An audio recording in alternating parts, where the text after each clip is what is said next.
Ladies and gentlemen, it will be of great help if you can move out of the aisle and occupy your seats immediately while storing your luggage so that we can be underway quickly.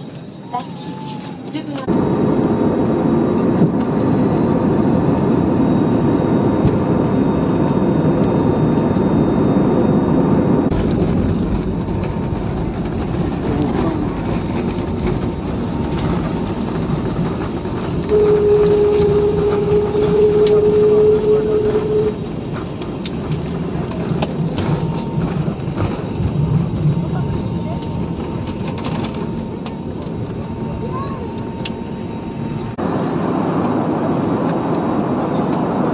नमस्कार, हम landing के लिए तैयार हैं। कृपया जो वस्तुएं आप देखना चाहते हैं।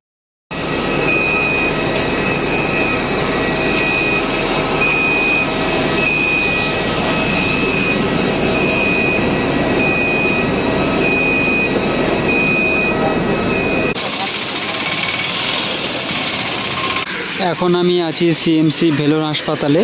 আজকে 7ই সেপ্টেম্বর 2025। এমার্জেন্সি কারণে আজকে এখানে আছি।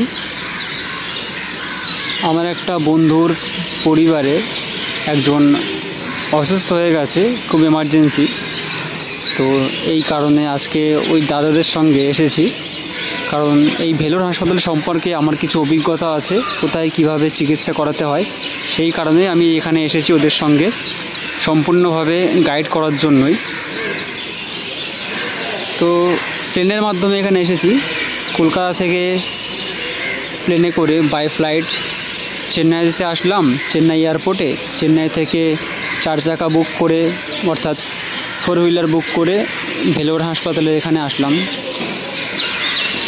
তো যিনি পেশেন্ট তিনি হচ্ছে একটা মহিলা। তো পেশেন্ট, তার হাজব্যান্ড এবং আমি এসেছি। পেশেন্ট হচ্ছে আমার একটা বন্ধুর ক্লোজ আত্মীয়, আত্মীয়র মধ্যেই পড়ে, তাই এই দাদাদের সঙ্গে এসেছি। তো ইমার্জেন্সি ডিপার্টমেন্টে এসে কথা বললাম ডাক্তারদের সঙ্গে, যেহেতু একটা এমার্জেন্সি কেস, যেমন পয়জনিংয়ের ম্যাটার, মানে বিষ জাতীয় কিছু খেয়েছে, সেটা কী কারণে খেয়েছে সেটা জানার প্রয়োজন মনে করিনি বা জানতে চাইনি আমি। তো পেশেন্টের অবস্থা দেখে সঙ্গে সঙ্গে ভর্তি নিয়েছে, অ্যাডমিট করে নিয়েছে। এখন চিকিৎসা চলছে, সমস্ত কিছু ব্লাড টেস্ট, রক্ত পরীক্ষা, ব্লাড টেস্ট দিয়ে দিয়েছে, এখন চিকিৎসা চলছে।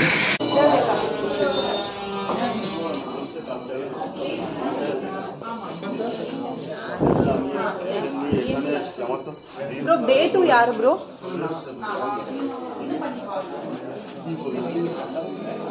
পেশেন্ট বা রোগীকে এমার্জেন্সি ওয়ার্ডে ভর্তি করে নেওয়া হয়েছে। এমার্জেন্সি ওয়ার্ডে রোগীর চিকিৎসা চলছে। রোগীর সঙ্গে কেবলমাত্র একজন বাড়ির লোক থাকতে পারবে, তাই আমি বাইরে অপেক্ষা করছি। আজকে আবারও চলে এলাম সিএমসি ভেলোর হাসপাতালে। এখন সকাল 6টা বাজে। ভোর 3টের সময় আমরা এখানে এসে পৌঁছেছিলাম। সকাল 6টার সময় পুরো হাসপাতালটাই ফাঁকা ছিল, কারণ হচ্ছে কেবলমাত্র এমার্জেন্সি ডিপার্টমেন্টে যারা চিকিৎসার জন্য এসেছিল তারাই শুধুমাত্র এখন হসপিটালে আছে। এটা হচ্ছে এমার্জেন্সি ক্যাশ কাউন্টার। এখানে এসে একটা ফর্ম ফিল আপ করতে হয়, তারপরে এমার্জেন্সি ক্যাশ কাউন্টারে টাকা জমা করতে হয়। এটা হচ্ছে এমার্জেন্সি ডিপার্টমেন্টের ওয়েটিং এরিয়া, অর্থাৎ রোগীর সাথে বাড়ির লোকজন আসলে এখানে এসে থাকতে পারবে বা অপেক্ষা করতে পারবে, এবং রোগীর সাথে কেবলমাত্র একজন বাড়ির লোক থাকতে পারবে।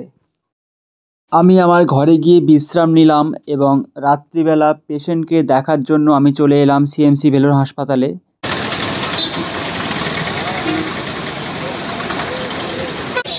দাদার যে ওয়াইফ, অর্থাৎ যে পেশেন্ট ভর্তি আছে, তাকে দেখার জন্য আমি যাচ্ছি। দাদার ওয়াইফ ভর্তি আছে এখন সি ওয়ার্ডে। হাসপাতালের প্রত্যেক বিল্ডিংয়ে লিফট আছে এবং প্রত্যেক ওয়ার্ডে লিফট আছে, তাই রোগী অথবা রোগীর বাড়ির লোকজনের যাওয়া আসা করার জন্য কোনো রকম অসুবিধা হয় না।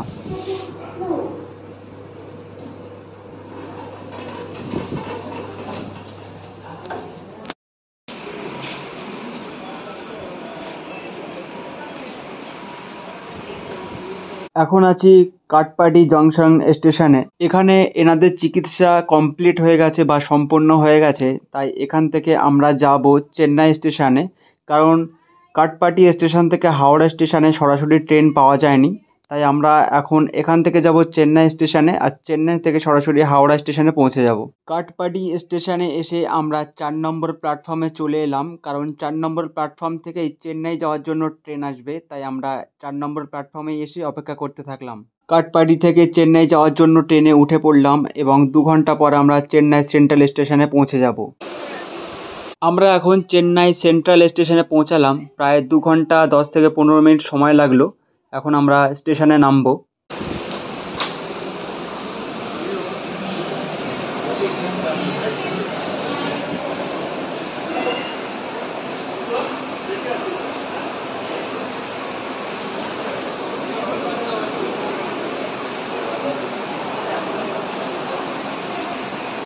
এখন চেন্নাই স্টেশনে আছি।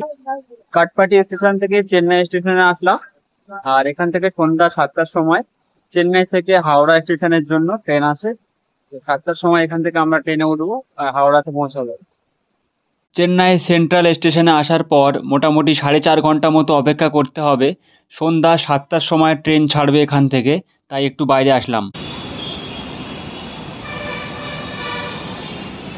চেন্নাই স্টেশনে আমরা প্রায় 4.5 ঘন্টা মতো অপেক্ষা করলাম এবং ট্রেনের নাম অ্যানাউন্সমেন্ট হওয়ার পর আমরা প্ল্যাটফর্মের দিকে এগিয়ে গেলাম।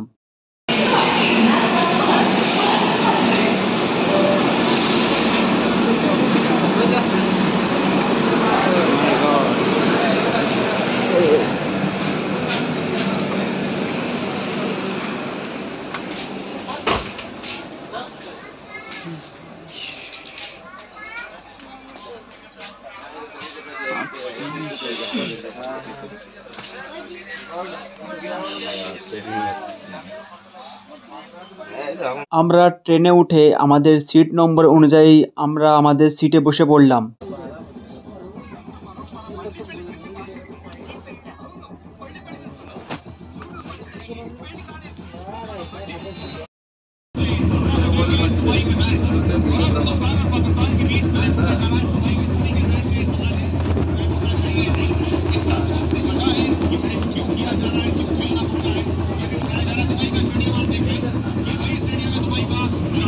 অবশেষে আমরা হাওড়া স্টেশনে পৌঁছে গেলাম, আর কিছুক্ষণের মধ্যেই আমরা যে যার বাড়িতে চলে যাব।